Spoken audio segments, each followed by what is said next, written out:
ஒரு வார்த்தை சொல்லும் கர்த்தாவே, என் வாழ்க்கையெல்லாம் செழிப்பாகுமே. ஒரு வார்த்தை சொல்லும் கர்த்தாவே, என் வாழ்க்கையெல்லாம் செழிப்பாகுமே.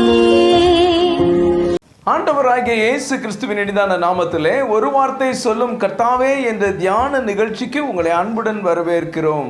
கர்த்தர் கிருபையாய் தந்த இந்த நல்ல நாளிலும் மீண்டும் உங்களை கர்த்தருடைய வார்த்தை மூலம் சந்திப்பதிலே மிக்க மகிழ்ச்சி அடைகிறோம். நீங்கள் எல்லாரும் சுகமாக இருக்கிறீர்களா? கர்த்தருடைய கிருபையினாலே நீங்கள் எல்லாரும் சுகமாக இருப்பீர்கள் என்று சொல்லி நாங்கள் நம்புகிறோம். கர்த்தருடைய கிருபையும் சமாதானமும் உங்கள் குடும்பங்களிலே பெருகுவதாக.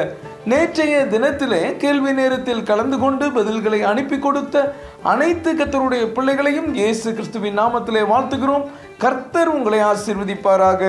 ஏசாயா 61 அதிகாரம் 7 உங்கள் வெட்கத்துக்கு பதிலாக இரண்டத்தனையாய் பலன் வரும், லட்சைக்கு பதிலாக தங்கள் பாகத்தில் சந்தோஷப்படுவார்கள், அது நிமித்தம் தங்கள் தேசத்தில் இரட்டிப்பான சுதந்திரம் அடைவார்கள், நித்திய மகிழ்ச்சி அவர்களுக்கு உண்டாகும். கிறிஸ்துவுக்குள் மிகவும் அன்பான தேவனுடைய பிள்ளைகளே, கர்த்தர் இந்த நாளிலும் உங்களை பார்த்து, என் அன்பு மகனே, என் அன்பு மகளே, உங்கள் வெட்கத்துக்கு பதிலாக இரண்டத்தனையாய் பலன் வரும் என்று சொல்லுகிறார். இன்றைக்கு ஏதோ ஒரு காரியத்தின் நிமித்தமாக வெட்கப்பட்டு கூனி குறுகி நிற்கிறீர்களா? யாரோ ஒருவர் உங்களை அவமானப்படுத்தி வேதனைப்படுத்தி தலை நிமிர்ந்து நிற்க முடியாமல் செய்து விட்டார்களா? அவ்வளவுதான், எல்லாம் முடிந்தது, மான மரியாதையெல்லாம் போச்சுன்னு நினைத்து நடைபெணம் போல வாழ்ந்து கொண்டிருக்கிறீர்களா? எதுவும் முடிந்து போகவில்லை. உங்கள் வெட்கத்துக்கு பதிலாக இரண்டத்தனையாய் பலன் வரும்.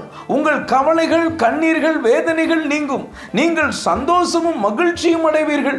34 சங்கீதம் 5 இப்படியாக சொல்கிறது, அவர்கள் அவரை நோக்கி பார்த்து பிரகாசம் அடைந்தார்கள், அவர்கள் முகங்கள் வெட்கப்படவில்லை. ஆம் கர்த்தருடைய பிள்ளைகளே, தலை நிமிர முடியாமல் அவமானத்தோடு வெட்கத்தோடு நிற்கிறீர்களா? கர்த்தரை நோக்கி பாருங்கள், உங்கள் முகம் பிரகாசம் அடையும், உங்கள் முகங்கள் வெட்கமடைவதில்லை. நீங்கள் எங்கே அவமானத்தையும் நிந்தையையும் சந்தித்தீர்களோ அந்த இடத்திலேயே நீங்கள் தலை நிமிர்ந்து நிற்கும்படி கர்த்தர் செய்வார். உங்களுக்கு இரட்டத்தனையான நன்மைகள் வரும். எவ்வளவு வெட்கத்தை அவமானத்தை அனுபவித்தீர்களோ அதை விட 2 மடங்கு மகிமையையும் ஆசீர்வாதத்தையும் நீங்கள் அனுபவிப்பீர்கள். பரிசுத்த வேதாகமத்தில் வெட்கத்தை அனுபவித்த தேவனுடைய மனிதர்கள் இரண்டத்தனையான பலனை கர்த்தரால் பெற்றிருக்கிறார்கள். செய்யாத குற்றத்திற்காக யோசேப்பு போத்திபாரின் மனைவினால் அவமானப்படுத்தப்பட்டான். யோசேப்பு வெட்கப்பட்டு கூனி குறுகி நின்றான், சிறை தண்டனையை அனுபவித்தான். கர்த்தர் அவனை சிறையில் விட்டுவிடவில்லை. எந்த இடத்தில் அவமானப்பட்டு வெட்கப்பட்டு தண்டனையை அனுபவித்தானோ அந்த இடத்தில் அதிகாரியாக உயர்த்தப்பட்டான். அவனுடைய அனுமதி இல்லாமல் கை கால்களை கூட அசைக்க கூடாது, அந்த அளவுக்கு அதிகாரம் அவனுக்கு இருந்தது. கர்த்தர் அவனை உயர்த்தினார். அடுத்தபடியாக மோசே, அப்போஸ்தலர் 7 அதிகாரம் 35 நாம் வாசிப்போம்.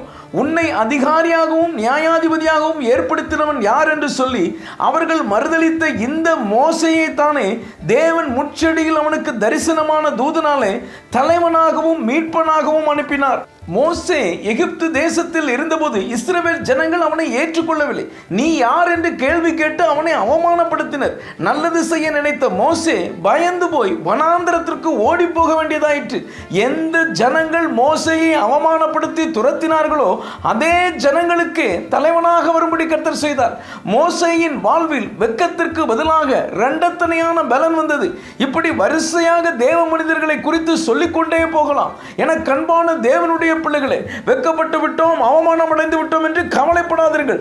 இது எதுவும் நிரந்தரம் அல்ல. சிறையில் இருந்த யோசேப்பு திரும்பி வந்தது போல, வனாந்தரத்தில் இருந்த மோசே திரும்பி வந்தது போல நீங்கள் திரும்பி வருவீர்கள். அதுவும் தலைவனாக, தலையாக, எல்லாருக்கும் ஆசீர்வாதமாக. எத்தனை பேர் இதை விசுவாசிக்கிறீர்கள்? விசுவாசிக்கிறவர்கள் ஆமென் என்று சொல்லுங்கள். உபாகமம் 28 அதிகாரம் 14 சொல்கிறது போல, கர்த்தர் உன்னை வாளாக்காமல் தலையாக்குவார், நீ கீழாகாமல் மேலாவாய். நம்புங்கள். இன்றைக்கு நீங்கள் பரீட்சையில் ஃபெயில் ஆகிவிட்டதால் வெட்கப்பட்டு நிற்கிறீர்களா? வாங்கின கடனை செலுத்த முடியாமல் வெட்கப்பட்டு நிற்கிறீர்களா? குழந்தை இல்லை என்பதால் வெட்கப்பட்டு நிற்கிறீர்களா? திருமண தடைப்பட்டதால் வெட்கப்பட்டு நிற்கிறீர்களா? வேலை பறிபோனதினால் அவமானப்பட்டு நிற்கிறீர்களா? சோர்ந்து போகாதீர்கள்.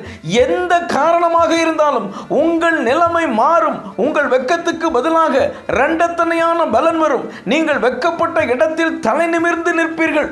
ஜெபிப்போம். அன்பின் பரலோக பிதாவே, இந்த நல்ல நேரத்துக்காய் நன்றியோடு துதிக்கிறோம், ஸ்தோத்தரிக்கிறோம். உங்கள் வெக்கத்துக்கு பதிலாக ரெண்டத்தனையாய் பலன் வரும் என்று சொல்லி நீர் எங்களோடு பேசினதற்காக நன்றி தகப்பனே. இந்த வார்த்தைகளை கேட்டுக்கொண்டிருக்கிற உடைய பிள்ளைகளுடைய வெக்கத்துக்கு பதிலாக ரெண்டத்தனையான பலன் வருகிறதற்காக ஸ்தோத்திரம். உடைய பிள்ளைகளை யோசேப்பை போல, மோசையை போல நீர் உயர்த்துகிறதற்காக ஸ்தோத்திரம். இயேசுவின் மூலம் ஜெபிக்கிறோம் நல்ல பிதாவே. ஆமென், ஆமென். இன்றைய கேள்வி, கர்த்தர் யாருக்கு முச்சடியில் தரிசனமானார்? ஏ யோசேப்பு, பி மோசே, சி யோசுவா, டி சவுல். இந்த கர்த்தருடைய வார்த்தை உங்களுக்கு ஆசீர்வாதமாக இருந்திருக்குமேயானால் தயவு செய்து லைக் பண்ணுங்கள். உடைய நண்பர்களுக்கும் உறவினர்களுக்கும் வாட்ஸ்அப்பில் இருக்கிற அனைத்து குழுக்களுக்கும் அனுப்பி கொடுங்கள். தொடர்ந்து அநேக பிரயாணங்கள், அலைச்சல்களின் நிமித்தமாக பரிசு பெற்றவர்களுடைய பெயர்களை அறிவிப்பதிலே தாமதமாகிறது.